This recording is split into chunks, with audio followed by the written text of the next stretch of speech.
José Oswald de Souza de Andrade, mais conhecido como Oswald de Andrade, foi um poeta, escritor, ensaísta e dramaturgo brasileiro.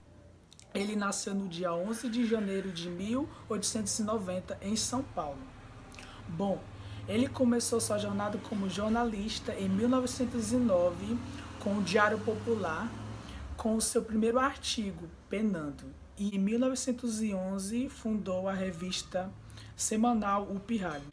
Ele foi à Europa em 1912 e voltou com novidades de vanguarda com o Manifesto Futurista de Marinetti.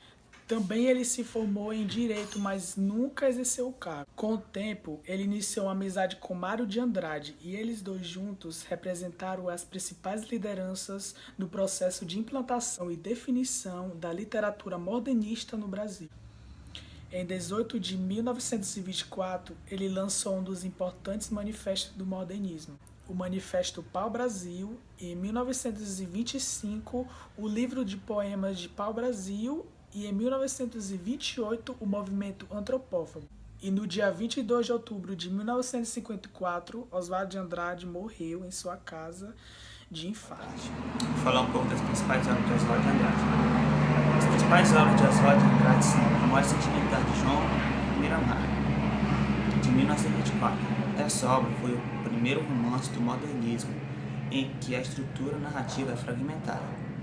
Tem O Rei do Vale, que é de 1937, excursão de Oswald na dramaturgia. A obra tematiza a realidade brasileira dos anos de 1930.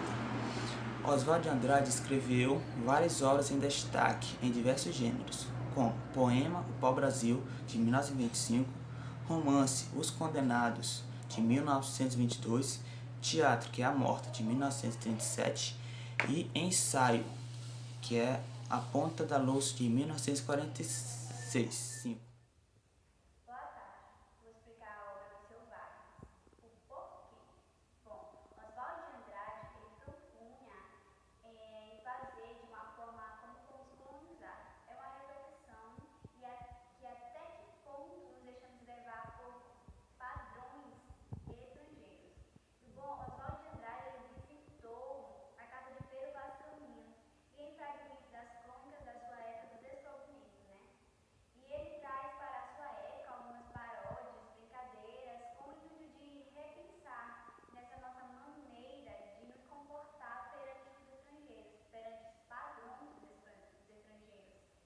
E entramos em uma linha primitivista. Por quê? Porque ele resgata essa época da colonização. E bom, Oswald de Andrade, ele colonizou bastante, ele trazendo esses versos mais rápidos, versos bem curtos, que mais à frente foi chamada de poema minuto. Bom, tudo bem cortante, tudo sem seguir aqueles padrões gramaticamente, com vírgula, com aquelas palavras que a gente precisa fazer em outros versos, em outros poemas. E bom, isso tudo envolvendo cubismo e futurismo. Boa tarde, eu vou falar sobre antropofagia, que a origem é europeia, mas vem do grego, que significa antrop, homem, e fagia, comer, que significa comer carne humana, literalmente isso. E que nada mais e nada menos é um ritual de canibalismo, ou canibales, como os espanhóis referiam-se aos indígenas. E muitos deles acreditavam que se comessem carne humana iam ter grande poder, as habilidades e conhecimentos. E várias eras e etnias também participaram desse canibalismo. Boa tarde, eu me chamo Lawane. O nome da obra foi conferido por ele e pelo poeta Raul Bob, que indagou Oswaldo ao ver o seu quadro. Essa é a tela brasileira mais valorizada no mercado mundial das artes. Boa tarde a todos. Existem diversos tipos diferentes na interpretação do Abaporu. A obra de Tarsila do Amaral, símbolo da arte brasileira, tem levado discussões desde que foi produzida pela artista. A pintura é composta de uma figura com mãos e pés enormes, com o corpo e a cabeça de tamanho menor. Ao fundo, um sol e um cacto compõem a imagem. Para muitos, o Abaporu é uma releitura da obra O Pensador, do escultor francês Auguste Rodin. Para esses estudiosos, a postura da figura de Tarsila da Moral lembra a posição da estátua feita por Rodin. Muitos acreditam ainda que as cores usadas no sol e no cacto, ou seja, o verde e o amarelo, que fica no fundo da imagem, representam intencionalmente as cores da bandeira brasileira. Inclusive, as cores fortes foram uma das características das obras de Tarsila da Amaral. Acredita-se ainda que a figura do Abaporu possa ser uma crítica social. As mãos e os pés grandes, junto à cabeça pequena, podem fazer alusão às formas de trabalho da época, enquanto a cabeça pequena pode dizer que falta mais pensamento e consciência. Há 5 elementos que compõem a imagem. O primeiro é o cacto. É um elemento característico da flora nordestina e, portanto, uma imagem empregada simbolicamente para retratar a brasilidade. Segundo, o sol. Símbolo do calor e da energia que propicia a vida, o sol pintado por Tarsila também põe condições de trabalho duros aos funcionários rurais. Na tela, é curioso que a figura do sol seja semelhante à representação de um olho. Está posicionada acima da figura e do cacto. Terceiro, a cabeça. Cabeça deformada é um dos elementos que mais chama a atenção diante do corpo desproporcional. Imaginado por Tarsila, não por acaso a pintora nomeou o sujeito como figura monstruosa. Não se consegue distinguir bem as feições da criatura em questão. Por isso não sabemos se se trata de um homem ou de uma mulher. Mediante a isto, a obra com cores vivas serve para uma crítica social. Boa tarde, sou Gislaine Araújo. Eu vou falar um pouco sobre Abaporu, uma obra de Tarsila de Amaral e o porquê ela deu essa obra a Oswald de Andrade. Bom, a obra Abaporu, da artista Tarsila de Amaral, foi pintada em 1928.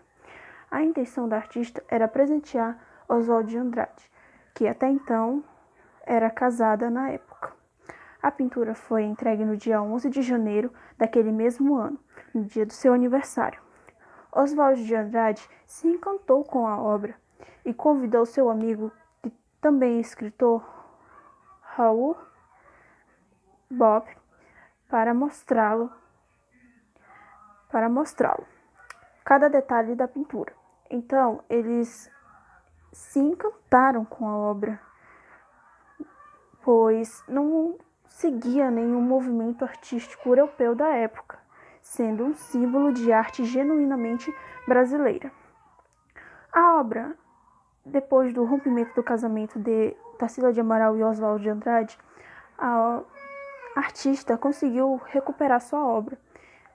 A obra mede 85 centímetros por 72 centímetros e foi até vendida 2 vezes como uma das obras brasileiras mais caras.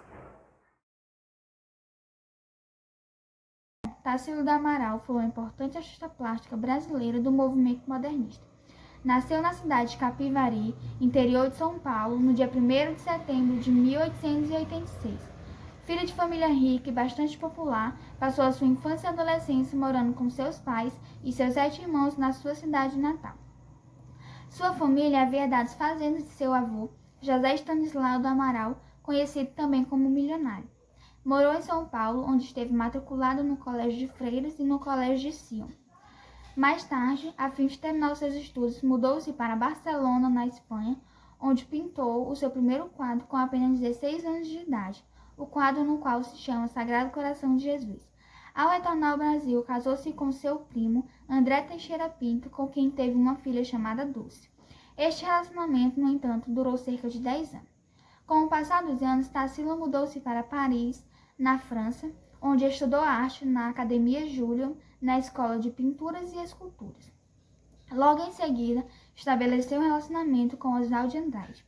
E junto a Oswald de Andrade, Anita Malfatti, Mário de Andrade e Menotti Del Pinto, eles formaram um grupo de 5. No entanto, essa aliança de artistas visava mudar o cenário histórico, cultural e artístico do país. tais como trazer à cultura brasileira as influências das vanguardas europeias. De 1934 a 1951, Tarsila manteve um relacionamento com o escritor Luiz Martins e, no ano de 1965, foi submetida a uma cirurgia na coluna, na qual, por um erro médico, ficou paralítica. No ano seguinte, Tarsila perde a sua filha Dulce e, com 86 anos de idade, Tarsila do Amaral falece na cidade de São Paulo no dia 17 de janeiro de 1973.